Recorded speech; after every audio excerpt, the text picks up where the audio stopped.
Today I've got a very special lens for you, the Zeiss Distagon 35mm 1.4 ZM. Is it the Summilux killer? If you saw my 35mm Leica Summilux video, but people say it is very sharp, so it's going to be up there in terms of sharpness with both the Nocturne and the Summilux. Spoiler alert, the Distagon is very good, and it's not just me saying that. And it's probably the best performing lens you can buy. And this may upset a few people, but it is sharper than the Summilux. The Distagon is sharper than the Summilux. Hi guys, Matt here from MrLeica.com. Today's video is a review of the Zeiss Distagon 35mm 1.4 ZM lens for Leica, and I will share my views compared to the Leica Summilux 35mm and a few other 35mm lenses. Many sample photos coming up, shot in the Brick Lane area of London. Special thanks to Stefan, who flew in from New York for one of my London workshops. He let me use his Distagon for the day and brought another special lens which I'll share at the end of this video, so stay tuned for that. Let's quickly cover the lens spec to give you everything you need to know about this lens. First of all, size. This lens is quite big for a 35mm lens. Here's the size of the 35mm Summilux and with the hood, and there's the Zeiss Distagon as a comparison. It's bigger than the Leica Summilux, and it's bigger than all my 35mm Voigtlander lenses, with the biggest being the 1.2 version 2 that I own. The optical formula is 8 elements in 7 groups. It has third stop aperture clicks rather than half stops, and like all M lenses, it is rangefinder coupled. The Zeiss Distagon is beautifully made and it has internal focusing, so the length of the lens doesn't change, and it's got a 49mm filter thread.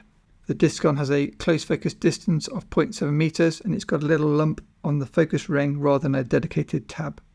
In terms of weight, the Distagon is heavier than the Summilux, 381 grams versus 328 grams. Okay, with that out of the way, let's now look at lots of photos. The colours of the Zeiss Distagon 35mm 1.4 I would say are more saturated than the Leica Summilux, partly helped by the fact that the Distagon is a higher contrast lens versus the Summilux. All these photos were shot with my Leica M240 in RAW, no editing, so this is what you get straight out of camera. If you enjoy shooting colour and you ever visit London, I highly recommend visiting Brick Lane. There are so many cool colours everywhere you look, and small little details like this, the colours against the brickwork really just stood out, and yeah, there's just so much to look at. If you enjoy shooting at night, again you can get really nice colours. Here we were shooting as the lights were starting to come on, and I like the warm glows from the tungsten lights. Vignetting. This lens, like most fast 35mm lenses, does vignette a lot when shot wide open at 1.4, as you can see here. Here you can see the vignetting at different f-stops from 1.4 down to f8. And here you can see a close-up 1.4 versus f2.8.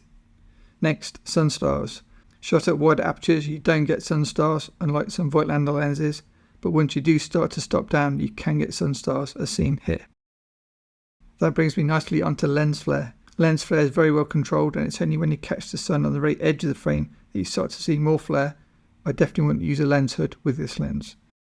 Bokeh. Here you can see a detail shot, and then if we do a crop in, you can see the bokeh behind the detail in the foreground.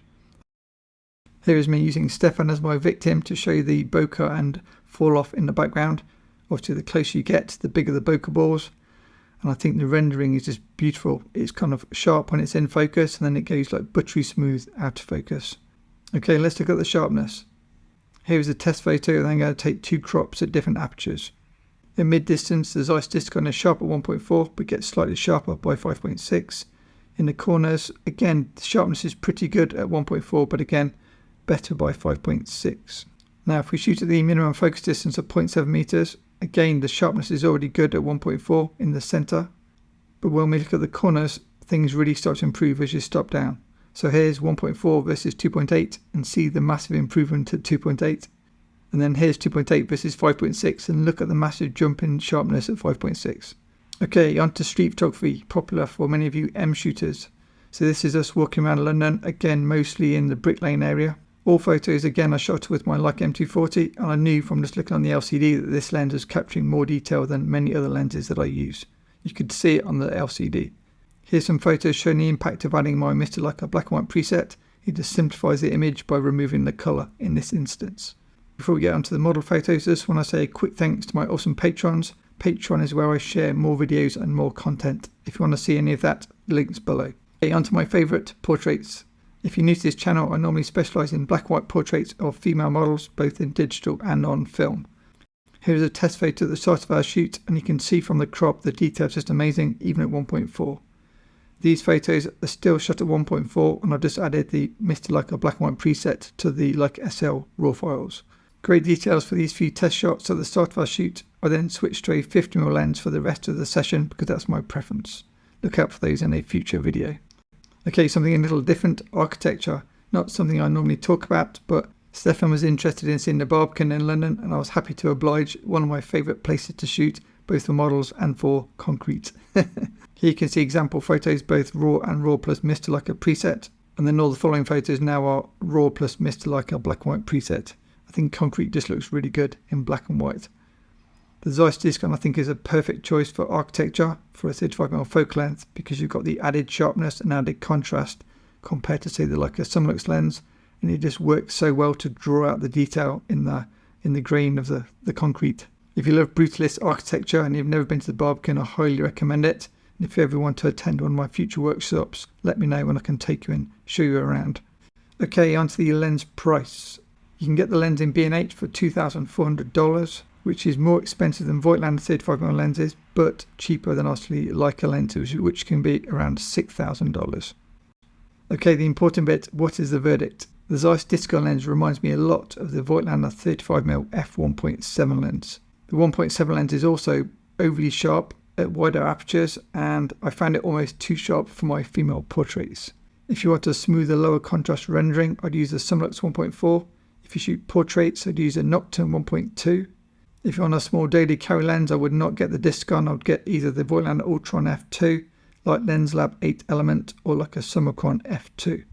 So comparing the Distagon to the 35 Summilux 1.4 spherical, the Distagon is sharper, more contrast and more saturation, but it's bigger, heavier, with rangefinder blockage and no real focus tab. If you're only interested in sharpness and detail captured, I would say the Zeiss Distagon is the best 35mm 1.4 lens I've tested.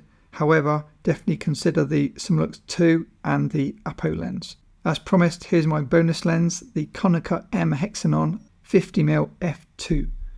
This is a lens that you often hear very little about, but it's a beautiful lens, and it's kind of a Noctilux equivalent or alternative, you could say. Beautifully made 62mm filter thread, as you can see. It's got like a titanium finish, close focus distance of 0.9 meters rather than 1 meter on a Noctilux, but the results are fantastic. Because I was testing the Distagon for you guys, I only got to shoot a few photos with the Hexanon, but Stefan said if I come and teach in New York, I can borrow the lens again and do a full video. So if you want me to come to New York to do some teaching, let me know in the comments below.